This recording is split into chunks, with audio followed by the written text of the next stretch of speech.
Quero ler Isaías capítulo 49.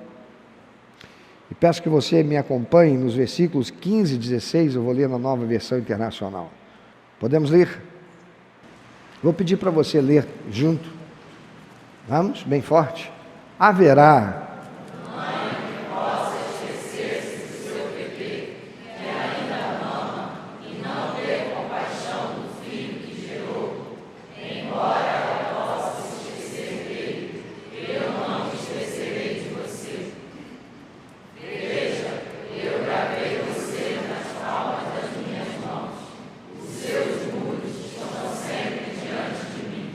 numa versão um pouquinho anterior, também da NVI, esta é a versão mais recente, está escrito: será que uma mãe pode esquecer do seu bebê, ainda que mama, e não ter compaixão do filho que gerou? Embora ela possa se esquecer, eu não me esquecerei de você. Veja, eu gravei você nas palmas das minhas mãos, os seus muros estão sempre diante de mim. Uma das dificuldades que algumas pessoas têm para aceitar a existência de Deus está conectada às experiências ruins e traumáticas vividas no contexto da sua realidade, da sua relação familiar com a figura paterna. Já ouvi algumas pessoas dizerem: eu não aceito Deus cristão que diz que Ele é Pai amoroso, porque se Ele existisse e fosse realmente um Pai amoroso, não permitiria guerras e maldades que são praticadas contra inocentes e principalmente contra crianças indefesas. Amados, esse tipo de fala demonstra uma desconexão com a realidade da natureza espiritual e humana na relação entre Deus e o homem. Deus criou o homem com características morais que lhe foram comunicadas por semelhança dele. A palavra de Deus nos faz saber, e nós podemos constatá-lo: Deus é amor e o ser humano pode amar. Deus é misericordioso e o ser humano pode exercer misericórdia. Deus é longânimo e o homem pode ser longânimo. Deus é bom e o homem pode praticar a bondade. Deus é livre e criou o ser humano com livre arbítrio. Deus não criou o ser humano para ser teleguiado por ele. Isso significa que Deus criou o ser humano com responsabilidade moral.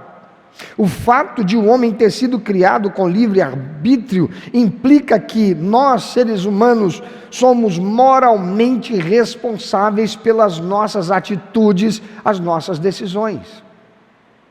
Se o homem não tivesse livre arbítrio, não poderia ser considerado culpado e nem elogiado pelas suas ações.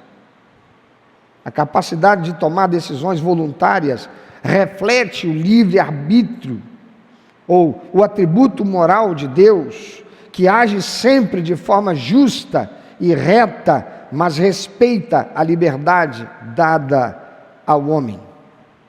Quando o pecado entrou no homem, que foi tentado por Satanás, o primeiro homem, ou os primeiros seres humanos criados por Deus, Adão e Eva, quando o pecado entrou neles, que foram tentados por Satanás, a sua natureza perfeita e inocente, como foram criados por Deus, foi corrompida, e o ser humano passou a desenvolvê-la em maior profusão do que as características comunicadas por Deus, pois assim como quando cometeu o primeiro pecado, até hoje nós somos tentados por Satanás para a prática da corrupção e do mal.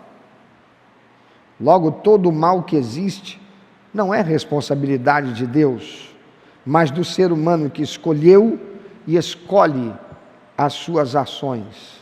Nós somos responsáveis por aquilo que nós escolhemos fazer. Se Deus retirasse, portanto, as consequências do mal, Ele não seria justo.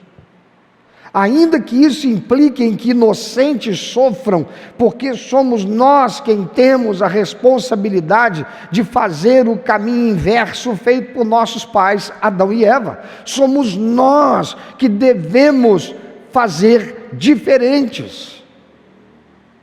O mal existe. E esse mal só pode ser corrigido com a prática do bem.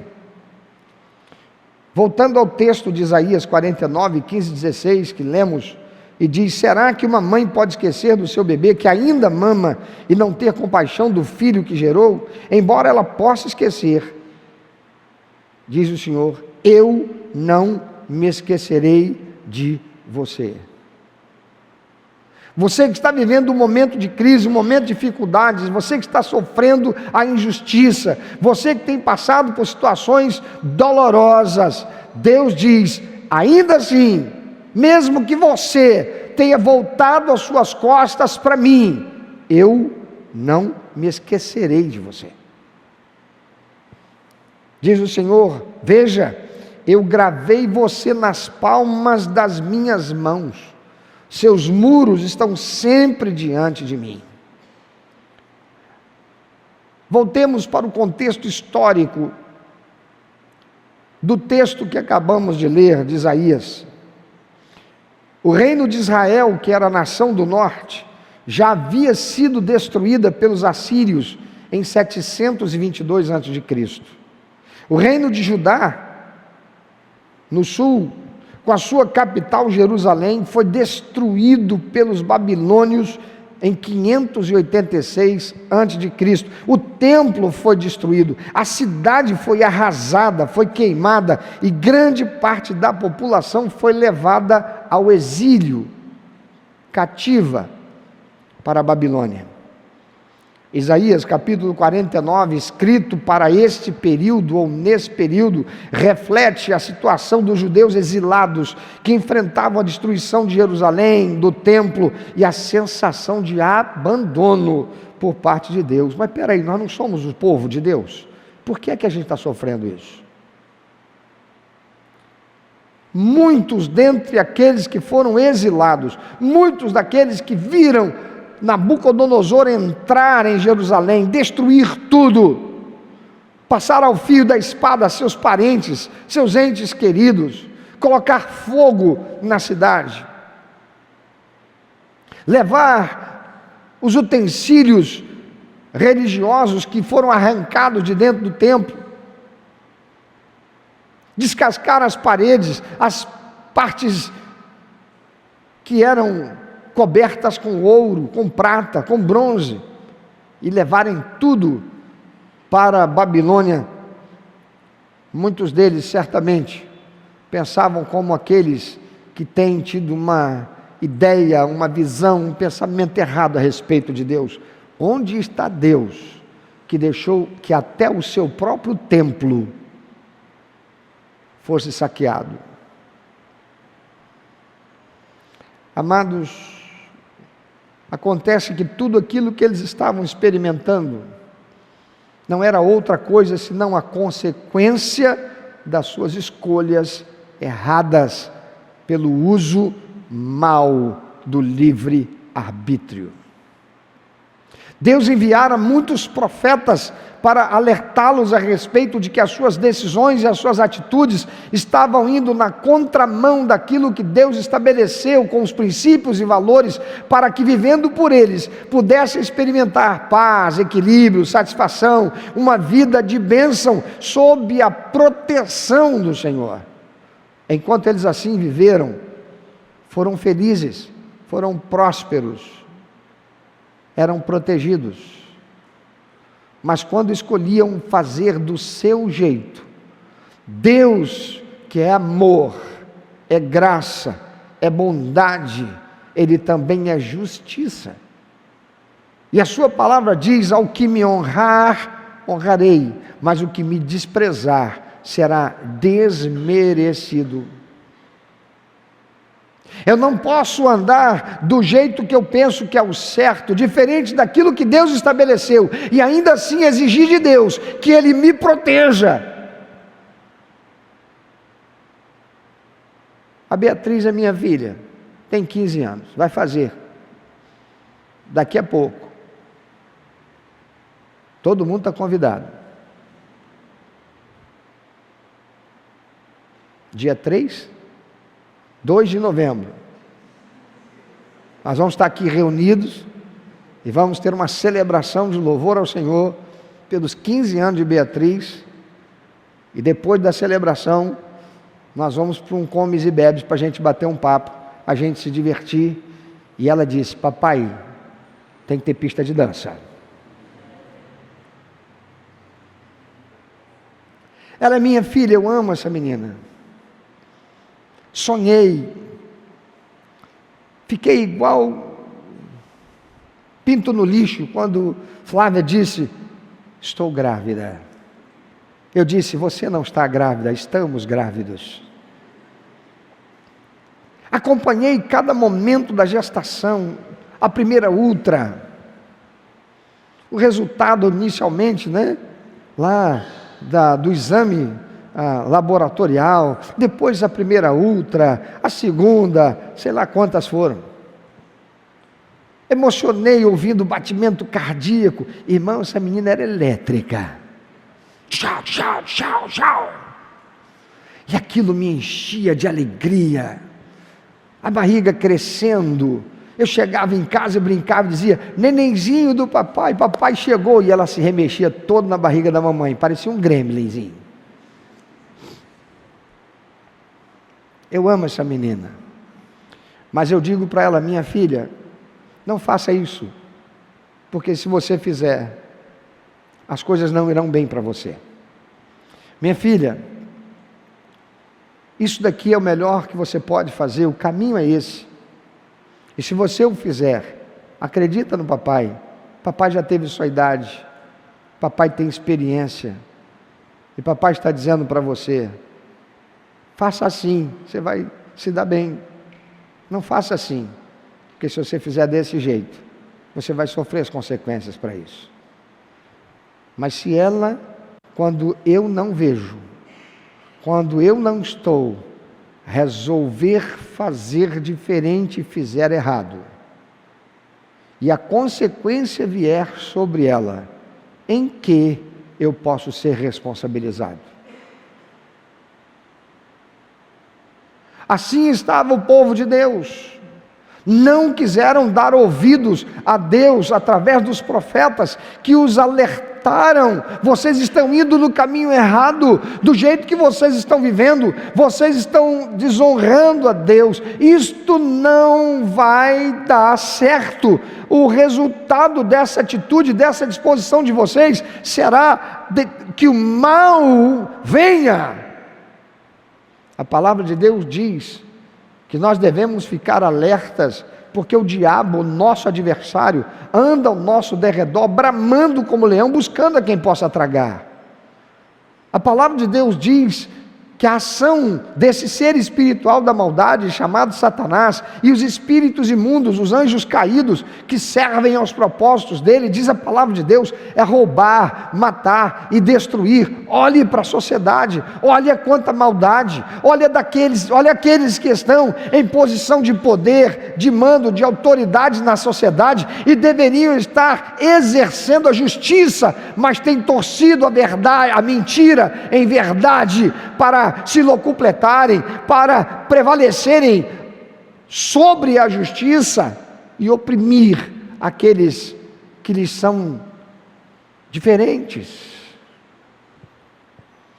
Isaías 49 é, portanto, escrito para esse período e reflete essa situação dos judeus exilados que enfrentavam a destruição de Jerusalém, do templo, e a sensação de que Deus os tinha abandonado, quando na verdade Deus nunca nos abandona, somos nós que damos as costas para Deus. O texto diz: os muros de Jerusalém. Os muros de Jerusalém, mencionados nos versículos 16, estavam em ruínas. Mas Deus lembra ao povo que Ele não se esqueceu deles. Deus está enviando uma mensagem de consolação através do profeta Isaías, uma mensagem de esperança para aqueles judeus que estão lá na Babilônia, exilados.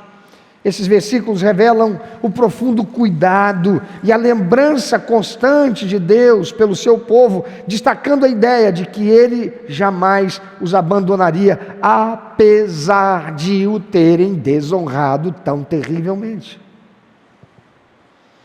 Eles estavam sofrendo as consequências das suas escolhas erradas, que desonraram ao Senhor, que os deixou, portanto, à vontade no seu uso do livre-arbítrio, as suas escolhas de desonrá-lo, vivendo por princípios e valores diferentes daqueles que Ele estabeleceu. A palavra do Senhor e a sua promessa é: se quiserdes e me ouvirdes, comereis o melhor da terra. Qual o oposto disso? Se quiserdes e não me ouvirdes, estarás por sua conta e risco no mundo que você vive e que está dominado pelo maligno. Amados, livre-arbítrio é um grande poder, e um grande poder exige uma grande responsabilidade. Essas palavras do Senhor através do profeta para o seu povo são proféticas. O Antigo Testamento, ele aponta para Jesus Cristo e a sua obra vicária lá na cruz. E o faz de maneira significativa. Fala de um amor inabalável e sacrificial de Deus. Veja o que diz o Senhor: assim como a mãe mencionada no texto nunca esqueceria do filho, ainda que ela se esquecesse, diz o Senhor, Ele nunca esquece o seu povo. Olha para quem está do teu lado, talvez esteja passando por um momento terrível, talvez a sua fé esteja sendo abalada pelas circunstâncias que está vivendo, quem sabe tem andado em justiça, em fidelidade ao Senhor, mas está experimentando as consequências nefastas de viver num mundo que está debaixo da ação do maligno, e por causa disso, a sua dor tem turvado a sua mente e levado a pensar: Deus se esqueceu de mim. Diga para ele: Deus nunca se esquece de você. Esse amor de Deus é plenamente revelado em Cristo, que deu a sua vida para salvar a humanidade. O sacrifício de Jesus na cruz é a maior expressão do amor de Deus pela humanidade, conforme descrito em João 3,16, que diz lá: porque Deus amou o mundo de tal maneira que deu o seu Filho unigênito, para que todo aquele que nele crer não pereça, mas tenha vida eterna. O texto fala de marcas gravadas nas mãos.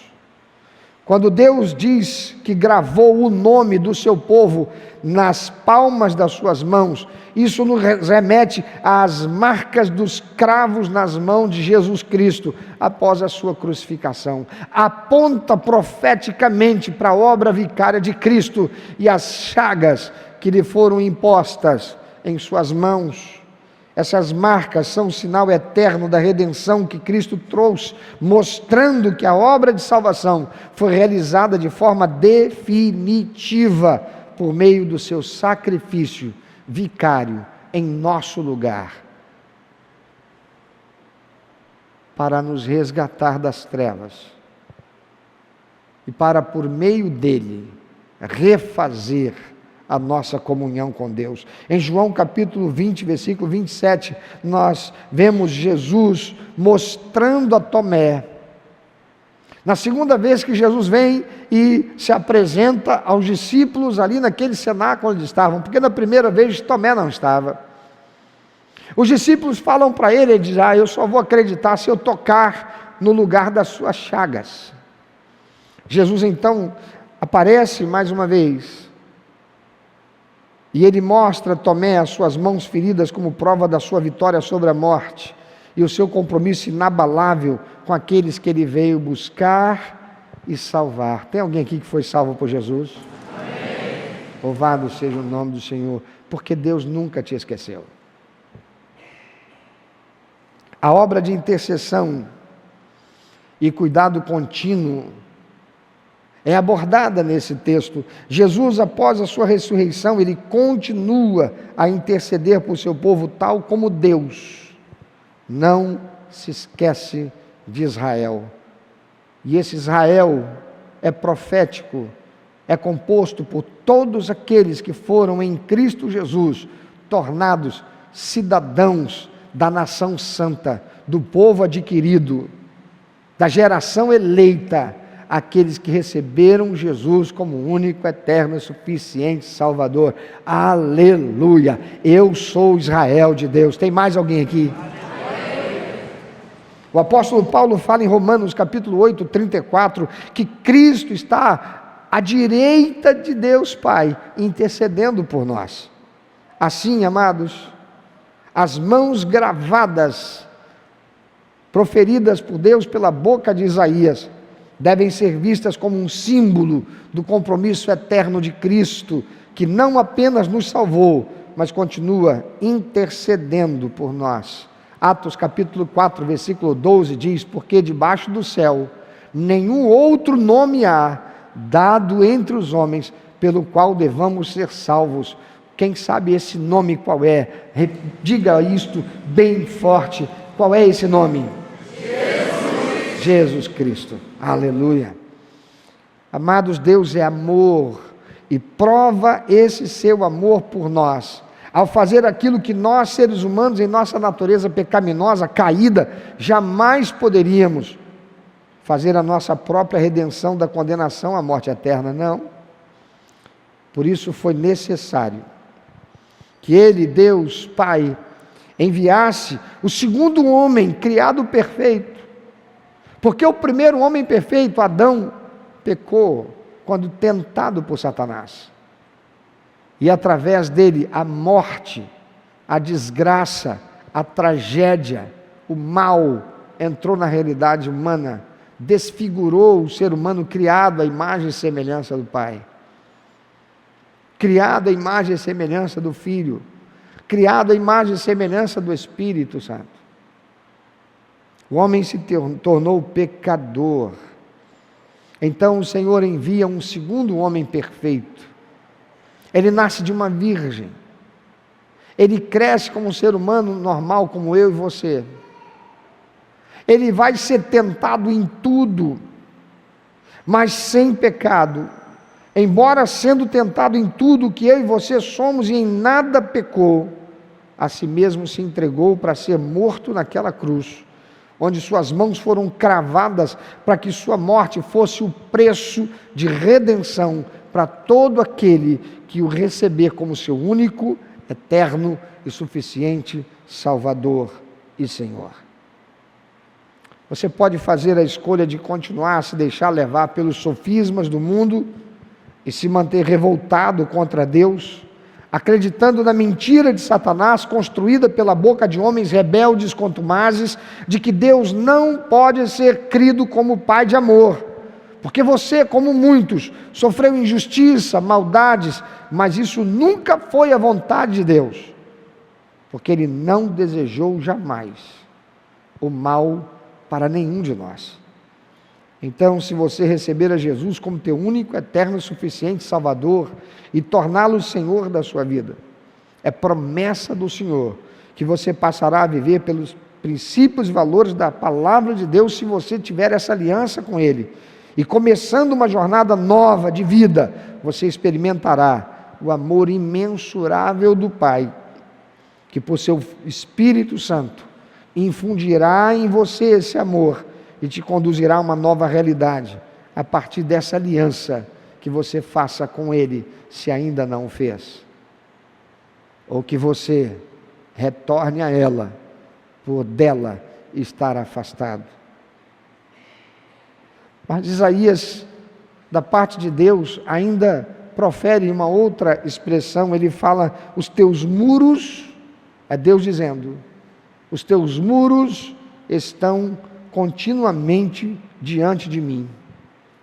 E deve ser entendido especialmente à luz do contexto da restauração de Israel e da obra redentora de Cristo que o Antigo Testamento aponta. Aqueles que estavam lá agora, exilados, escravizados em Babilônia, estão ouvindo de Deus, pela boca do profeta Isaías, dizer: eu não me esqueci de você. E os teus muros estão continuamente diante de mim. Deus está falando de quê? Muros falam de proteção e cuidado contínuo. Os muros de uma cidade representam proteção, segurança e estabilidade. Os muros de Jerusalém estavam destruídos por Nabucodonosor. Foram destruídos. Mas Deus não está falando daqueles muros. Aqueles muros foram construídos por seres humanos. Aqueles muros que representavam proteção, cuidado contínuo, não puderam reter o mal, por consequência do mal que estava dentro dos muros. Porque o mal vai atrair o mal. Mas Deus está falando da proteção que Ele estabelece. Ao dizer que os muros de Sião estão continuamente diante de Deus, o texto está nos dizendo que Deus está sempre atento à segurança, proteção e bem-estar do seu povo. Salmo 91, o que diz o Salmo 91? Aquele que habita o esconderijo do Altíssimo, à sombra de quem? Do Onipotente, o que tem? Descansará. Ele não fala aqueles que visitam, ele diz aqueles que habitam, aqueles que têm compromisso em permanecer, aqueles que têm compromisso com a aliança feita em Deus e com Deus, estarão sob as proteções, ou sobre a proteção do muro que é inabalável, é o muro da proteção do Senhor. Mesmo que na época os muros de Jerusalém estivessem em ruínas, Deus promete restauração e proteção constantes. Em termos espirituais, isso aponta para a garantia de que Deus nunca abandona aqueles que são seus, mesmo quando enfrentam destruição ou dificuldades. Quem aqui já passou por adversidade, um tempo difícil, doloroso, traumático, quem sabe trágico, mas podem dizer: eu reconheço que ainda assim o Senhor estava comigo. Pode dizer glória a Deus por isso? Glória a Deus. Aleluia. A palavra do Senhor é a verdade. O que mais Deus está falando ao dizer a respeito dos muros que estão continuamente diante dele é a lembrança constante de Jerusalém. No contexto histórico, Isaías está falando ao povo de Israel que estava no exílio babilônico. Os teus muros simbolizam a cidade de Jerusalém, que apesar de estar devastada, permanece diante de Deus. Isso representa a promessa de que Deus não se esquece de Jerusalém e nem do seu povo, mesmo quando tudo parece perdido. E lembramos que profeticamente esse texto está falando de Jesus, está falando da obra vicária do Senhor e de todos aqueles que serão por ela alcançados. Não está exclusivamente falando de Israel geográfico, lá no Oriente Médio, mas de todo Israel de Deus, aqueles que foram comprados, tornados filhos de Deus. A palavra do Senhor pelo João, o evangelista João, no capítulo 1 diz que Jesus veio para os que eram os seus, mas os seus fizeram o quê?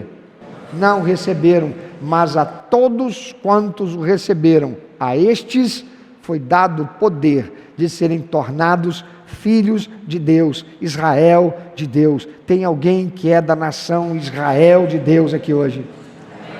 Louvado seja o Senhor. Deus não se esquece de Jerusalém, de seu povo, mesmo quando tudo parece perdido. Assim o Senhor se lembra continuamente de restaurar e renovar aquilo que foi destruído.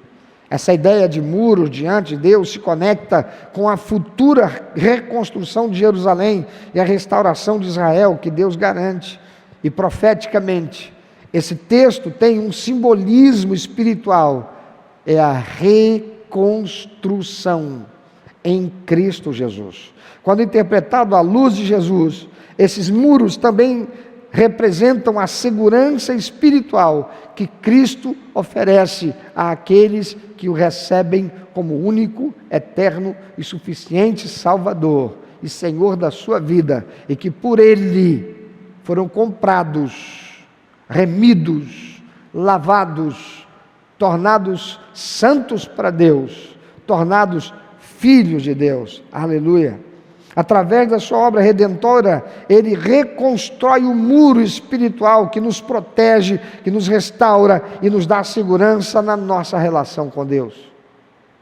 Porque é que há crentes que estão vivendo um tempo de aflição, de desgaste, e se sentindo sozinhos, como se Deus os tivesse abandonado. Porque se tornaram religiosos, porque não vivem a verdade de uma relação íntima com Deus. São crentes que não têm mais relacionamento com o Senhor, passaram a ter uma experiência cultica, eclesial, mas não um relacionamento íntimo, pessoal e revelador com o Senhor. Por causa disso, há muitos que estão experimentando a frieza espiritual, a sensação de abandono, quando o Senhor nunca abandonou. A realidade é a frieza consequente de ter dado as costas para Deus. Efésios capítulo 2, versículo 14, Paulo menciona que Cristo derrubou o muro da separação entre judeus e gentios, referindo-se à barreira do pecado e da divisão, ao passo que em Cristo os muros da comunhão e proteção são restaurados. Jesus diz: vinde a mim, todos vós que estáis cansados, sobrecarregados, aflitos, e eu vos aliviarei. Mas ele dá uma condição: tomai sobre vós o meu jugo e aprendei de mim, que sou manso e humilde de coração. Ou seja, se submetam à minha autoridade, se submetam a um relacionamento comigo, que sou Deus com o Pai e com o Espírito Santo. E a palavra de Deus, na sua promessa, nos diz que este relacionamento gera alegria ao coração do Pai. E o texto da palavra do Senhor vai nos dizer que a alegria do Senhor é a nossa força.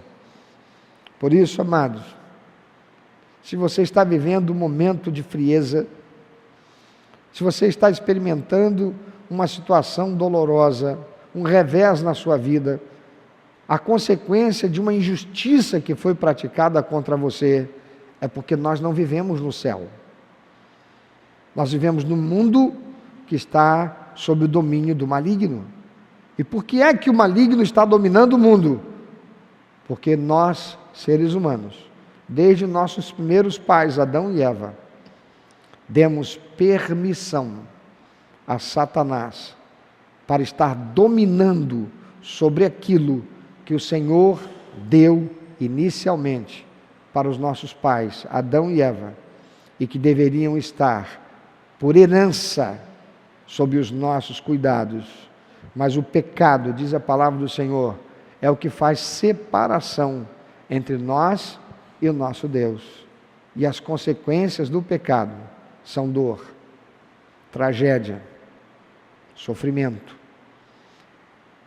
E mesmo para muitos que nós dizemos são inocentes, como até mesmo as crianças, sofrem as consequências disso. E por que é que Deus, vendo tudo isso, Ele não interfere para impedir?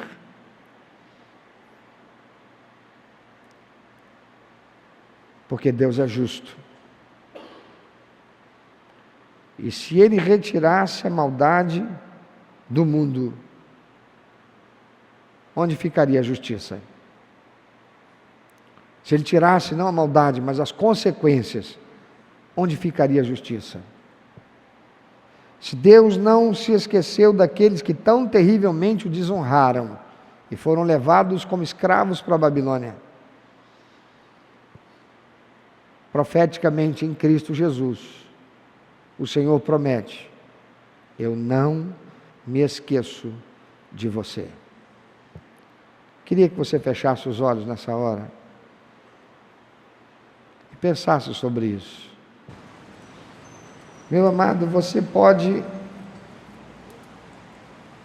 por força das circunstâncias que você sofreu ou tem sofrido, você pode insistir nessa posição.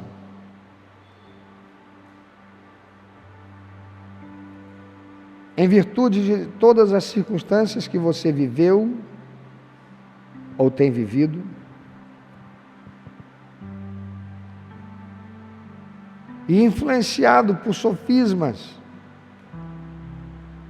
influenciado pelo sentimento, influenciado pela dor,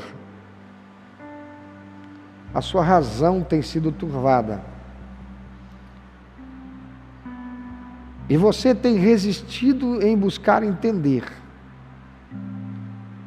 que, apesar do nosso pecado, Deus amou o mundo de tal maneira que deu o seu próprio Filho, Jesus Cristo, para que todo aquele que nele crer não pereça, mas tenha vida eterna. Se Deus retirasse as consequências do mal, Ele não seria justo. Quem de nós valorizaria o sacrifício vicário de Jesus? O próprio Deus não poupou a si mesmo de ver o seu próprio Filho padecer o que padeceu, morrendo de forma trágica, dolorosa, vexatória, acusado de ser um facínora, uma pessoa abjeta, um criminoso, quando ele era inocente. E mesmo ele tendo o poder de não aceitar aquilo e de ter afetado com seu poder aqueles que o agrediam, como ser humano, a si mesmo se privando do poder que possuía, se permitiu ser morto naquela cruz, para que o seu sangue inocente pudesse ser o preço para a remissão, pagamento total da dívida de pecado que eu e você herdamos dos nossos pais Adão e Eva. Deus nos ama. Deus ama você. A experiência traumática que você tenha vivido com seu pai terreno, talvez tenha sido um abusador que infligiu a você abuso. Talvez um alcoólatra, um viciado em drogas, que te agredia, que te fazia mal. Talvez alguém que, embora sendo seu pai, aproveitou da sua inocência, e por conta disso você sofreu sérias consequências. Não transfira para o Deus Pai, que ama você, essa experiência traumática, porque essa responsabilidade não é dele. Acontece que o seu pai fez a escolha errada de ser alguém que não deveria. Mas você pode fazer a escolha diferente dele e ser alguém que você deve ser. Alguém que vai buscar resgatar em você a imagem e semelhança do Deus vivo, que é o Pai nosso que está nos céus. Ele é Deus de amor, Ele quer que você ame.